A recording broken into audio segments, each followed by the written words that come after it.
ইসলাম ছাড়া অন্য ধর্মের পরিবারে জন্মগ্রহণ করা মানুষের কি হবে? উদাহরণস্বরূপ ভারত, এখানে অধিকাংশ মানুষ হিন্দু এবং সারা জীবনেও তারা ইসলাম সম্পর্কে নাও জানতে পারে, অথবা কেউ তাদেরকে এ ব্যাপারে নাও শেখাতে পারে। এসব মানুষের দোষ কি? তারা কি কখনো জান্নাতে যাবে না? আল্লাহ কি এই মানুষদের জান্নাতে প্রবেশ করতে দেবেন না?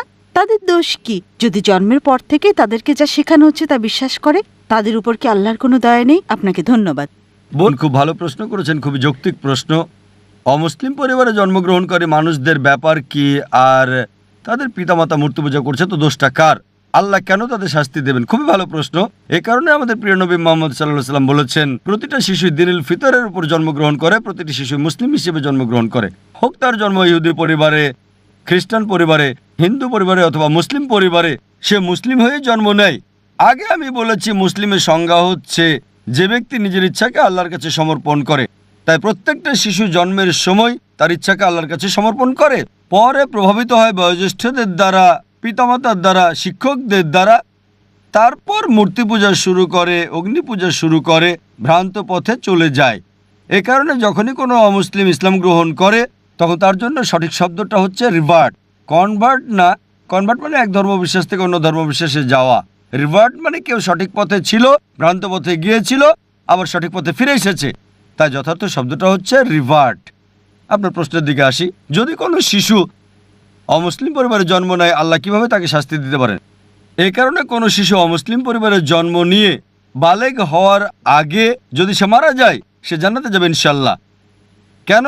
কারণ প্রত্যেক শিশুই তার ইচ্ছাকে আল্লাহর কাছে সমর্পণ করে।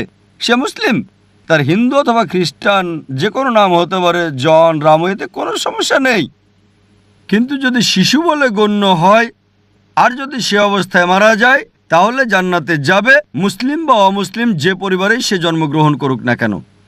পরবর্তীতে যখন সে বড় হয়ে ওঠে এবং বালেগ হয়, তখন সে দায়ী হয় তার নিজের কাজের জন্য।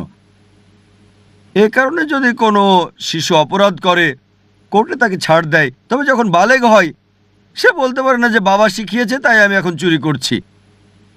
যদি বড় হয়ে 22 বছর বয়সে চুরি করার পরে পুলিশ তাকে ধরে, সে বলতে পারে না আমার বাবা শিখিয়েছে তাই আমি চুরি করছি।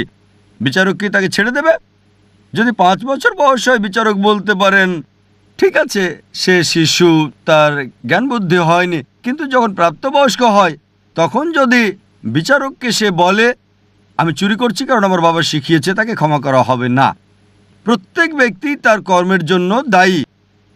যখন কেউ প্রাপ্তবয়স্ক হয়, তখন তার দায়িত্ব হচ্ছে সত্য অন্বেষণ করা। আমাদের মুসলিমদের দায়িত্ব অমুসলিমের কাছে বাণী পৌঁছানো।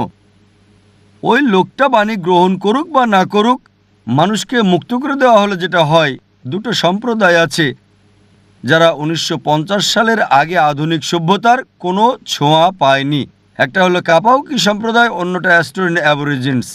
এই সম্প্রদায়গুলো 1950 সালের আগে আধুনিক সভ্যতার ছোঁয়া একেবারেই পায়নি। আর গবেষণা করে তাদের জীবন পদ্ধতি সম্পর্কে জানা গেছে যে সেটা ইসলাম ছাড়া আর কিছুই না। কিন্তু তারা নিজেদের মুসলিম বলে না, এক স্রষ্টা বিশ্বাস করে স্রষ্টার কোনো প্রতিমা নেই, কোনো প্রতিমূর্তি নেই। স্রষ্টার উপাসনা করার সময় তারা মাটিতে সেজদা দেয়, সবই ছিল ইসলামের মতো, শুধু নাম ছাড়া। তাই কোনো শিশুকে প্রভাবিত করা না হলে সে আল্লাহর কাছে নিজের ইচ্ছাকে সমর্পণ করে এবং সঠিক পথেই থাকে। প্রাপ্তবয়স্ক হওয়ার পরে আমাদের মুসলিমদের দায়িত্ব হচ্ছে ইসলামের বাণী অমুসলিমদের কাছে পৌঁছানো। যদি আমরা না পৌঁছাই, আল্লাহ আমাদের হিসাব নেবেন, তিনি আমাদের হিসাব নেবেন। কিন্তু আমরা আমাদের কাজ করি বা না করি, আমরা দায়ী হব। কিন্তু কোরআনে আল্লাহ বলেন, সূরা ফুসিলাত অধ্যায় নম্বর 41 আয়াত নম্বর 53, সানুরিহিম আয়াতিনা ফিল আফাকি ওয়া ফি আনফুসিহিম হাত্তা ইয়াতাবায়্যানা আন্নাহুল হক। আমি তোমাদেরকে আমার নিদর্শনাবলী দেখাবো দূর দিগন্তে আর তাদের নিজেদের মধ্যেও, যতক্ষণ না তাদের কাছে স্পষ্ট হয় এটাই সত্য। আল্লাহ নিজেই দায়িত্ব নিয়েছেন যে তিনি নিজেই প্রত্যেক মানুষের কাছে সরাসরি বাণী পৌঁছে দেবেন। যদি কোনো মুসলিম তার কাজ নাও করে, সে ভালো বা মন্দ যায় উদাহরণ দেখ, আল্লাহ প্রত্যেকটা মানুষের অন্তরে উদয় করবেন, হোক মুসলিম বা অমুসলিম, সত্য সম্পর্কে, এক স্রষ্টা সম্পর্কে। তাই একবার বাণী পৌঁছার পর ওই মানুষটা মানতেও পারে, নাও মানতে পারে। এটা ভেবেও মানতে পারে যে আমি যদি ইসলাম গ্রহণ করি আমার পছন্দনীয় বিষয়গুলো বর্জন করতে হবে, অ্যালকোহল বাদ দিতে হবে, ডেটিং ডান্সিং বাদ দিতে হবে এবং অন্যান্য বিষয় যেগুলো হারাম ওই বাণী গ্রহণ নাও করতে পারে, তখন সে দায়ী হবে। একইভাবে বাবা যদি ভুল কিছু শেখায়, চুরি করা, এটা বোঝা আপনার দায়িত্ব যে চুরি করা হারাম, এটা পাপ, এটা ভুল কাজ। সে বিচারকের কাছে গিয়ে বলতে পারে না যে আমার বাবা শিখিয়েছে তাই আমি চুরি করি। একইভাবে আল্লাহ তার বাণী সরাসরি পৌঁছাচ্ছেন প্রত্যেকটা মানুষের অন্তরে, হক সম্পর্কে, স্রষ্টার একত্ব সম্পর্কে, যে মূর্তি পূজা নিষিদ্ধ। তবুও যদি সে ক্ষান্ত না হয় তখন সে দায়ী হবে বিচার দিবসে। এ কারণে আল্লাহ বলেন কোনো অমুসলিমই আল্লাহর বিচার সম্পর্কে আপত্তি করবে না, কারণ অঙ্গ প্রত্যঙ্গ আপনার সম্পর্কে সাক্ষী দেবে, আপনার চোখ হাত আপনার ব্যাপারে কথা বলবে। তাই বিচার দিবসে এমনকি যদিও ওই মানুষকে জাহান্নামে দেওয়া হয় তবুও তারা আল্লাহ সুবহানাহু ওয়া তাআলার বিচার সম্পর্কে আপত্তি করবে না।